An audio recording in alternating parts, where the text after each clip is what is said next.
आपका नंबर लेके हम आपको वापस कॉल बैक करते हैं, ताकि जितना वेटिंग टाइम है उसके चार्जेस आप पे ना हों, आपको किसी किस्म की कोई ज़हमत कोई दिक्कत ना हो। लिहाजा आप जब फ़ोन किया करें तो बराए मेहरबानी इस चीज़ का एहतमाम कर लिया करें। हम भी कोशिश करते हैं, हमारे कंट्रोल रूम में जो हमारे कॉल कोऑर्डिनेटर्स हैं, कि वो नंबर ज़रूर नोट कर लें। आप भी अगर बराए मेहरबानी अपना नंबर ज़रूर बता दिया करें। तो मंसूर साहब, आपकी हम कॉल के मुंतज़िर हैं, आप दोबारा फ़ोन कर लें, अपना नंबर बताएँ, फिर इंशाअल्लाह ताला हम आपसे बात करते हैं। हमारे पास इस वक्त जो कॉलर्स लाइंड अप हैं उनमें हमारे पास दो नॉन अहमदी कॉलर्स हैं। सबसे पहले हम बात करेंगे साकिब साहब से, जो कि पाकिस्तान से हमारे नॉन अहमदी भाई कॉल कर रहे हैं। जी जनाब, अस्सलाम वालेकुम साकिब साहब। जी साकिब साहब, अस्सलाम वालेकुम रहमतुल्लाह। जी सर। जनाब। जी सर, मैं जानना चाहता था कि मैंने काफ़ी स्टडी किया आपके ना, ये बुक्स वगैरह तो नहीं की, मैंने नेट से ही किया थोड़ा बहुत स्टडी, इतना ज़्यादा भी नहीं किया। अच्छा जी। तो उससे फिर मैंने ये कि राना बिलाल साहब है गुजरांवाला, जिन्होंने मुझे आपका यहाँ का नंबर वगैरह दिया था। चैनल तो मेरे पास आपका नहीं आ रहा, मैं नेट पे देख लूँगा। जी जी। तो मैं ये आपकी जमात में शामिल होना चाहता था, इसलिए मैं पीछे तो जब मेरा बिलाल साहब से रब्ता हुआ था तो मैं यूएई में था, शारजा में। अभी मैं पाकिस्तान में हूँ, ठीक है। लाहौर में। जी ठीक है, ठीक है साकिब साहब, और कोई बात आप पूछेंगे आप? मजीद जानना भी चाहता हूँ बहुत और अच्छी बात इसके है। मतलब ज़्यादा आगे, ठीक है, और मैं इसमें शामिल भी होना चाहता हूँ। उस पर क्या प्रोसेस है, क्या तरीका है? ठीक है, ठीक है। उसका प्रोसेस जो है वो तो एक तो ज़ाहिर है कि जमात अहमदिया में दाखिल होना दर हकीकत दिल की तब्दीली को मांगता है। वो ज़ाहिर है, जब वो एक मरहला नहीं है, उसे कई मराहल हैं, वो तो फिर एक लंबा सफ़र है। लेकिन चूँकि अल्लाह ताला ने आपके दिल में ये नेक ख्याल पैदा किया है, अल्हम्दुलिल्लाह माशाल्लाह, आप को तौफीक मिली कि आप हज़रत सल्लल्लाहु अलैहि वसल्लम के पैगाम को पहचानें। बाकी जहाँ तक आगे इंतज़ामी मामलात हैं, उसके लिए हम आपकी टेलीफोन नंबर आपका हमारे पास आ गया, इंशाअल्लाह ताला हम आपके साथ ऑफ़लाइन बात करेंगे और आपको मज़ीद तफ़सीलात भी बता देंगे, और इंशाअल्लाह कोशिश करेंगे कि जल्द आपसे रब्ते का भी किसी से इंतज़ाम करवाया जा सके। साकिब साहब, बहुत शुक्रिया आपका फ़ोन करने का। आपके फ़ोन ऐसे फ़ोन कॉल्स हैं जिसमें हमारे गैरस जमात दोस्त और भाई आके, आपको तो मैं गैरस जमात नहीं कहूँगा, जो भी गैर जमात दोस्त भाई आते हैं और आगे कहते हैं हम जमात अहमदिया में शामिल होना चाहते हैं, हमने तहकीक की है, हमने मालूमात हासिल कर ली हैं, और हमें पता चला है कि जमात अहमदिया के बारे में जो प्रोपेगेंडा था वो झूठा था। ये बड़े ही हमारे दूसरे कॉलर्स के लिए बड़ी हौसला अफजा कॉल्स हैं। तहकीक करने की ज़रूरत है। जो लोग तहकीक कर रहे हैं साफ़ दिल के साथ, जो सल्लल्लाहु साहब ने फरमाया कि साफ़ दिल को कसरत एजाज़ की हाजत नहीं। अभी वो कह रहे हैं मैंने बहुत ज़्यादा पढ़ा नहीं है, मैंने अभी सिर्फ बस कुछ मालूमात मुझे मिली हैं। तो ये देखें सल्लल्लाहु अलैहि वसल्लम का ये मिसरा किस शान के साथ जो है वो पूरा होता है कि साफ़ दिल को तो कसरत एजाज़ की हाजत होती ही नहीं है, एक निशान काफ़ी है गर दिल में हो खौफ किरदगार। तो तहकीक करें, साफ़ दिल के साथ तहकीक करें, इंशाअल्लाह ताला अल्लाह ताला आपकी ज़रूर दुरुस्त रास्ते की तरफ रहनुमाई फरमाएगा। अगले हमारे साथ जो है वो भी हमारे एक नॉन अहमदी कॉलर हैं, शामिल खान साहब हैं। जी जनाब शामिल खान साहब, अस्सलाम वालेकुम रहमतुल्लाह।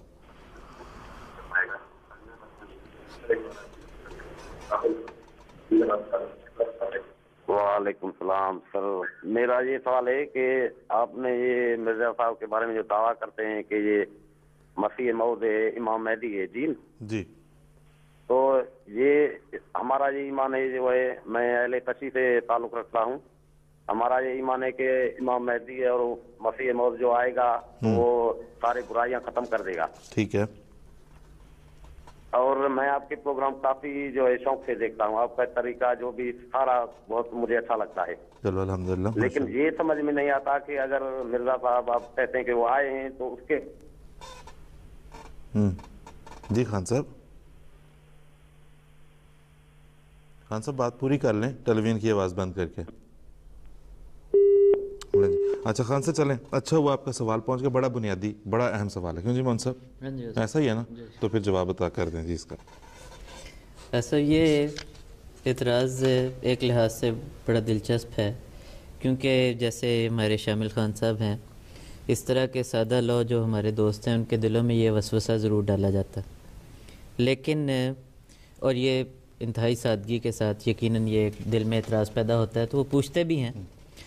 लेकिन मेरा सवाल हमारे उन मोतरज़ उलमा या मोतरज़ीन के उस ग्रोह से है जो कि इस वसवसे को पैदा करने वाले, कि वो बड़ी मेहनत से ये एतराज़ तराशते हैं, लेकिन ये भी नहीं सोचते कि उनके एतराज़ात आपस में किस तरह टकरा रहे होते हैं और किस कदर कॉन्ट्रडिक्शन का शिकार हो जाते हैं। मसलन देखा जाए, एक तरफ जब हम ये कहते हैं کہ مسلمانوں کا ادبار اور مسلمانوں کا تنزل اور بگاڑ ایک آنے والے کی ضرورت کو ثابت کرتا ہے. تو اس موقع پر ہمارے علماء کا گروہ یہ کہتا ہے کہ اسلام ایک کامل مذہب ہے. الیوم اکملت لکم دینکم، دین کا ایک مال ہو چکا، کچھ بھی نہیں بگڑا. اور پچھلے دنوں میں نے دیکھا کہ ایک صاحب کہہ رہے تھے کہ صرف چند سیاسی اور معاشی مسائل ہیں، اور سیاسی مسائل کا سیاسی حل ہوگا، معاشی مسائل کا معاشی حل ہوگا، ورنہ مذہبی لحاظ سے تو مسلمان ہر لمحہ ترقی کر رہے ہیں. دوسری طرف آپ دیکھیں، اور جب کہا جاتا ہے ہماری طرف سے کہ مسیح موعود علیہ الصلوۃ والسلام کے مبارک وجود نے امت میں آ کر ان کی اصلاح کی ہے، تو اس موقع پر ان کا اعتراض یہ بن جاتا ہے کہ مسلمان تو دن بدن تنزل کا شکار ہیں، اصلاح کیا ہوئی، ابھی تو وہ مکمل اصلاح ہوئی نہیں. تو گویا دونوں طرف سے یعنی اعتراض کو اپنی پوزیشن خود واضح نہیں ہے. ہاں جی، یعنی ایسی کنفیوزڈ سچویشن ہے، اور اس کنفیوز سچویشن کا شکار سادہ لو عوام کو کرنے کی کوشش کی جاتی ہے تاکہ کسی بھی طرح سے وہ ہدایت کے اس راستے کو پا نہ سکیں. دراصل بات یہ ہے کہ نبی جب بھی مبعوث ہوتا ہے تو وہ ہمیشہ، یہ اللہ تعالیٰ کی سنت ہے، مذاہب میں یہی یہی تاریخ ہے کہ وہ ہمیشہ اپنی قوم کے اس حصے کی اصلاح کرتا ہے جو اس پر ایمان لاتے ہیں. جو اس کا انکار کر دیتے ہیں، جو اس کی لائی ہوئی اصلاح کا نام کفر اور دجالیت رکھ دیتے ہیں، ان میں وہ اصلاح کس طرح ظاہر ہو سکتی ہے. اور اس کی مثال بالکل ایسے ہے جیسا کہ حضرت نبی کریم صلی اللہ علیہ وسلم نے فرمایا کہ رمضان کے مہینے میں شیطان جکڑ دیا جاتا ہے.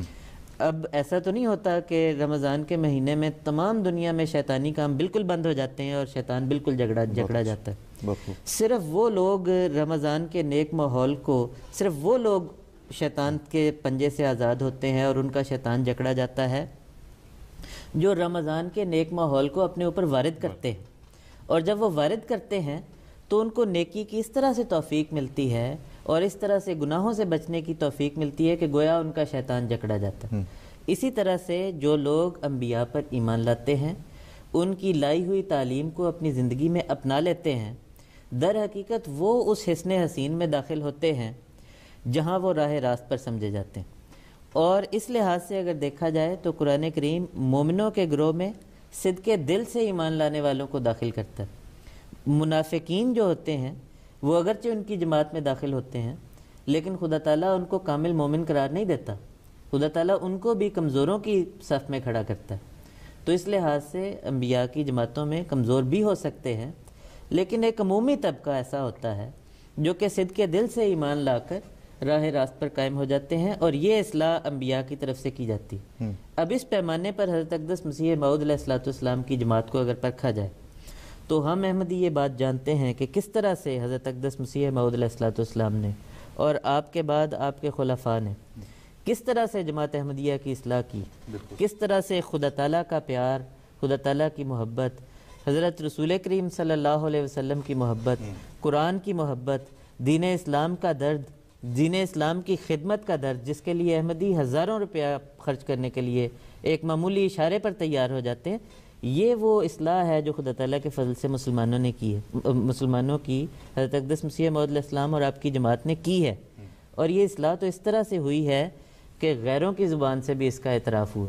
مثلا علامہ اقبال نے ایک دفعہ کہا کہ پنجاب میں اسلامی سیرت کا ٹھیٹھ نمونہ اس جماعت کی شکل میں ظاہر ہوا ہے جسے فرقہ قادیانی کہا جاتا ہے. اب اگر اصلاح ہی نہیں ہوئی تھی تو اسلامی صورت کا ٹھیٹھ نمونہ جماعت احمدیہ میں کیسے ظاہر ہوا؟ اور اسی طرح سے اور بھی بہت سے ایسے ہیں امت کے لوگ گزرے مسلمانوں میں، ایسے لیڈران جنہوں نے اس بات کا لامحالہ اظہار کیا ہے. اور مثلا علامہ نیاز فتح پوری مشہور صحافی اور ادیب تھے، انہوں نے ایک موقع پر کہا کہ حضرت اقدس مسیح موعود علیہ الصلوۃ والسلام کے بارے میں وہ کہتے ہیں کہ اس میں کلام نہیں، یعنی کوئی شک نہیں کہ انہوں نے، یعنی حضرت مرزا صاحب نے یقیناً اخلاق اسلامی کو دوبارہ زندہ کیا اور ایسی جماعت پیدا کر کے دکھا دی جس کی زندگی کو ہم یقیناً اسوہ نبی کا پرتو کہہ سکتے ہیں.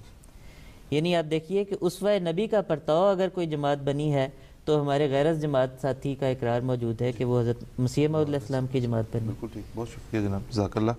اور یہ تھا ہمارے شامل خان صاحب کے سوال کا جواب. تو جناب شامل خان